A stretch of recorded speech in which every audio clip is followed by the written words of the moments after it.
Doctor Althaf, ഇപ്പോൾ ഈ സാധാരണ നിലയിൽ ഇപ്പോൾ നിപ്പയെ കുറിച്ചിട്ട് നമുക്കുണ്ടാകുന്ന ഒരു ആശങ്ക ഇത് എങ്ങനെ വരുന്നു എന്നുള്ളതാണ്. ഇപ്പോൾ സാധാരണ സാമ്പ്രദായികമായി നമ്മൾ ഈ ഇത്തരം കാര്യങ്ങളിലൊക്കെ ഈ വരുന്ന രീതികളൊക്കെ പറയുന്നുണ്ടെങ്കിൽ പോലും പലപ്പോഴും ആളുകൾ ഇപ്പോൾ ഫ്രൂട്ട്സ് ഒക്കെ വാങ്ങാൻ പോലും ഭയക്കുന്ന പേടിക്കുന്ന ഒരു സാഹചര്യം ഉണ്ടായിരുന്നു. ഇപ്പോൾ കോഴിക്കോട് ഈ പ്രദേശത്ത്, അതായത് ഇപ്പോൾ നിപ്പ രോഗി ഉള്ള പ്രദേശത്തെ സംബന്ധിച്ച് അവിടുത്തെ ആൾക്കാരൊക്കെ വളരെ ആശങ്കയിലായിരിക്കും കഴിയുന്നുണ്ടാവുക. കാരണം ഈ രോഗലക്ഷണങ്ങൾ ഉണ്ടോ എന്നൊക്കെ അവർ ഒരുപക്ഷെ സ്വയം ശ്രദ്ധിക്കുന്നുണ്ടാകാം.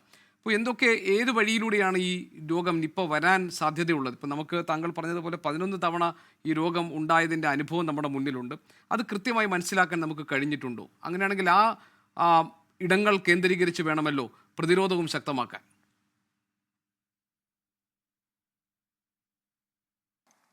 അതെ, തീർച്ചയായിട്ടും. അതിൽ നമ്മളിപ്പോൾ എന്തുകൊണ്ടാണ് ഈ പഴവർഗ്ഗങ്ങളെക്കുറിച്ച് ഇത് പറയാൻ കാരണം എന്ന് ചോദിച്ചാൽ, തീർച്ചയായിട്ടും ഇത് ഈ വവ്വാലുകൾ, പഴം തീനികളായിട്ടുള്ള വവ്വാലുകളാണ് ഈ രോഗവാഹകർ, ഈ നിപ്പ വൈറസിൻ്റെ വാഹകർ. ആ പഴം തീനികളായ വവ്വാലിൻ്റെ വിസർജ്യങ്ങളിലൂടെയും സ്രവങ്ങളിലൂടെയാണ് ഇത് മനുഷ്യരിലേക്ക് പകരുന്നത്. അത് പഴംതീനികളായ വവ്വാലുകൾ പഴം കഴിക്കുകയോ ചെയ്തിട്ട് അതിൻ്റെ സ്രവങ്ങൾ പറ്റിപ്പിടിച്ചിരിക്കാൻ സാധ്യതയുണ്ട്. അത് കഴിക്കുന്ന മനുഷ്യർക്ക് രോഗം വരാനുള്ള സാധ്യതയുണ്ട്. ആ ഒരു സാധ്യത മുൻകൂട്ടി കണ്ടുകൊണ്ടാണ് ഈ പഴവർഗ്ഗങ്ങൾ കഴിക്കുന്ന കാര്യത്തിൽ നമ്മൾ കുറച്ച് മുൻകരുതൽ എടുക്കണം. അതായത് വവ്വാലോ മറ്റോ കടിച്ച പഴങ്ങൾ, കടിച്ച് നിലത്ത് കിടക്കുന്ന പഴങ്ങൾ നേരിട്ടെടുത്ത് കഴിക്കരുത് എന്നുള്ള പറയാനുള്ള പ്രധാന കാരണം അതാണ്. അതുപോലെ ഈ കഴിക്കുന്ന പഴവർഗ്ഗങ്ങളൊക്കെ തന്നെ നമ്മൾ നല്ലവണ്ണം വൃത്തിയായിട്ട് കഴുകിയതിന് ശേഷം കഴിക്കുക. അതുപോലെ അതിൻ്റെ കഴിവതും തൊലി ഭാഗം ചെത്തിക്കളഞ്ഞതിന് ശേഷം കഴിക്കുക. ഇത്തരം മുൻകരുതൽ എടുക്കുന്നതിലൂടെ നമുക്ക് അഥവാ എന്തെങ്കിലും സാധ്യത ഈ പഴവർഗ്ഗങ്ങളിലൂടെ മനുഷ്യരിലേക്ക് നിപ്പ വരാനുള്ള സാധ്യത ഉണ്ടെങ്കിൽ അത് നമുക്ക് ഒഴിവാക്കാൻ സാധിക്കും. ഇതാണ് പ്രധാനമായിട്ടും ഇക്കാര്യത്തിൽ ശ്രദ്ധിക്കേണ്ട മുൻകരുതലുകൾ. പിന്നെ മറ്റു മാർഗങ്ങൾ ഉണ്ടോ എന്നുള്ളതിനെക്കുറിച്ച് തീർച്ചയായിട്ടും മറ്റു മാർഗങ്ങളിലൂടെ മനുഷ്യരിലേക്ക് ഇത് പകരാനുള്ള സാധ്യത കേരളത്തിൻ്റെ പശ്ചാത്തലത്തിൽ അതിനെക്കുറിച്ച് കൂടുതൽ പഠനങ്ങൾ ആവശ്യമാണ്. പഠനങ്ങൾ നടക്കുന്നുണ്ട്. പലവിധത്തിലുള്ള പഠനങ്ങൾ ICMR നേതൃത്വത്തിലും NIV പൂനെയുടെ നേതൃത്വത്തിലും അതുപോലെ തന്നെ നമ്മുടെ ആരോഗ്യവകുപ്പിൻ്റെ നേതൃത്വത്തിലൊക്കെ നിരവധി പഠനങ്ങൾ നേരത്തെയും നടത്തിയിരുന്നു. പലതും നടക്കുന്നുണ്ട്. അത് തീർച്ചയായിട്ടും അതിൻ്റെ ഫോളോ അപ്സ് ആവശ്യമുണ്ട്. അത് എന്തായാലും ഇതിൻ്റെ ഒരു യഥാർത്ഥ കാരണം, രോഗപകർച്ചാ കാരണം കണ്ടെത്തി സ്ഥിരീകരിക്കേണ്ടിയിരിക്കുന്നു.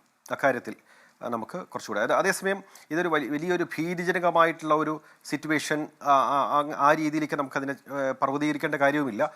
യഥാർത്ഥത്തിൽ ഇതിൽ ഒരു നല്ല രീതിയിലുള്ള ജാഗ്രതയും കൂടുതൽ ഗവേഷണങ്ങൾ ആവശ്യമാണ്. അതുപോലെ തന്നെ നല്ല രീതിയിലുള്ള ജാഗ്രതയും മുൻകരുതൽ, ഇപ്പം നേരത്തെ പറഞ്ഞതുപോലെ പഴവർഗ്ഗങ്ങളുടെ കാര്യത്തിലും ഒക്കെ തന്നെ ഒരു മുൻകരുതൽ സ്വീകരിക്കുക.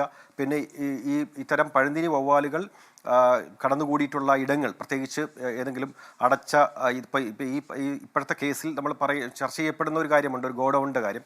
അതിൽ തീർച്ചയായിട്ടും ഇത്തരം വവ്വാലുകളാണ് അവിടെ ഉണ്ടായിരുന്നതെങ്കിൽ, അതിൻ്റെ വിസർജ്യങ്ങൾ ഉണ്ടായിരുന്നു എങ്കിൽ അതിനുള്ള രോഗപകർച്ചയ്ക്കുള്ള സാധ്യത ഉണ്ടാകും. അപ്പം അത്തരം സാഹചര്യങ്ങൾ ഒഴിവാക്കുക, അതിൽ വേണ്ട മുൻകരുതൽ സ്വീകരിക്കുക എന്നുള്ളതൊക്കെയാണ് ഇപ്പോൾ നമുക്ക് പറയാൻ സാധിക്കുക.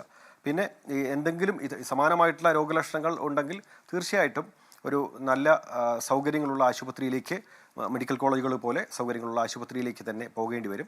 അത് ഡോക്ടർ, അവിടെയാണ് ഈ ചികിത്സയുമായി ബന്ധപ്പെട്ട കാര്യങ്ങളിലാണ് പിന്നെ ഒരു സംശയമുള്ളത്. കാരണം ഇത് വൈറൽ രോഗമായതുകൊണ്ട് തന്നെ പലപ്പോഴും ഇതിന് ഫലപ്രദമായ മരുന്നുകളില്ല എന്നൊക്കെയുള്ള പിന്നെ ആ തരത്തിലൊക്കെയുള്ള ധാരണയുണ്ടായിരുന്നു. ഇതിനൊരു സമ്പൂർണ്ണ ചികിത്സ എന്നത് സാധ്യമാണോ എന്നതാണ് പലർക്കും അറിയാൻ താല്പര്യമുണ്ടാകുന്ന ഒരു കാര്യം. ഇപ്പോൾ റെംഡെസിവിർ പോലെയുള്ള മരുന്നുകൾ, അതിൻ്റെ ഉപയോഗം എന്താണ്, എങ്ങനെയാണ് അത് പ്രവർത്തിക്കുക?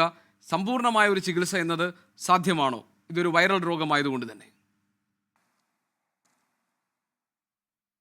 നാം മനസ്സിലാക്കേണ്ട ഒരു കാര്യം, റെംഡെസിവിർ ഉൾപ്പെടെയുള്ള മരുന്നുകൾ അത് നിപ്പയ്ക്ക് വേണ്ടിയിട്ടുള്ള മരുന്ന് എന്നുള്ള നിലയ്ക്കല്ല. അത് നേരത്തെ തന്നെ ആൻറ്റിവൈറൽ മരുന്നുകൾ മറ്റ് ആവശ്യങ്ങൾക്കും ഉപയോഗിച്ചുകൊണ്ടിരുന്ന മരുന്നുകൾ നമുക്കിതിൽ കുറച്ചൊക്കെ ഫലം കാണുന്നുണ്ട് എന്നുള്ള നിരീക്ഷണത്തെ തുടർന്നാണ് അത് ഉപയോഗിക്കുന്നത്. ഇതിൽ ലോകത്താകെ ഇതുവരെ 770 കേസുകൾ മാത്രമാണ് ഇത്രയും കാലത്തിനിടയ്ക്ക്, ഏതാണ്ട് 28 വർഷങ്ങൾക്കുള്ളിൽ റിപ്പോർട്ട് ചെയ്തിട്ടുള്ളത്. അപ്പോൾ സ്വാഭാവികമായിട്ടും ഇപ്പോൾ ഒരു മോളിക്യൂൾ, ഒരു പുതിയൊരു മരുന്ന് വികസിപ്പിക്കണമെങ്കിൽ അത് കൂടുതൽ പേർക്ക് ആവശ്യമുണ്ടെങ്കിൽ അതിനനുസരിച്ചായിരിക്കും അതിൻ്റെ ഡിമാൻഡ് വരുന്നതും. അത് കൂടുതൽ രാജ്യങ്ങൾ ഇൻവോൾവ് ചെയ്യുകയും അതുപോലെ മറ്റേ മരുന്ന് കമ്പനികളും ഒക്കെ തന്നെ ഇൻവോൾവ് ചെയ്ത് കൂടുതൽ ഗവേഷണങ്ങൾ നടത്തി മരുന്നുകളും അതുപോലെ വാക്സിനും വികസിപ്പിക്കാനുള്ള സാധ്യത.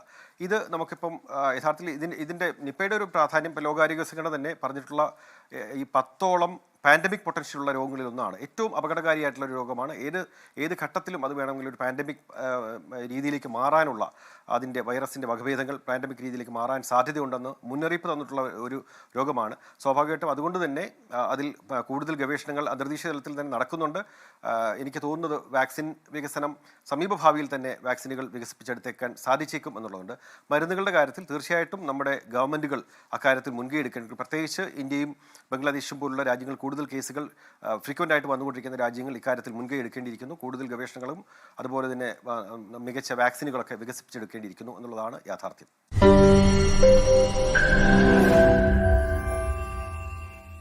ലോകത്തെവിടെയായാലും ഏത് സമയത്തും 24 വാർത്തകളും ഓഗ്മെന്റഡ് റിയാലിറ്റി പാക്കേജുകളും എക്സ്പ്ലെയിനറുകളും വിശദമായി കാണാൻ ഞങ്ങളുടെ യൂട്യൂബ് ചാനൽ നിങ്ങൾക്ക് സബ്സ്ക്രൈബ് ചെയ്യാം.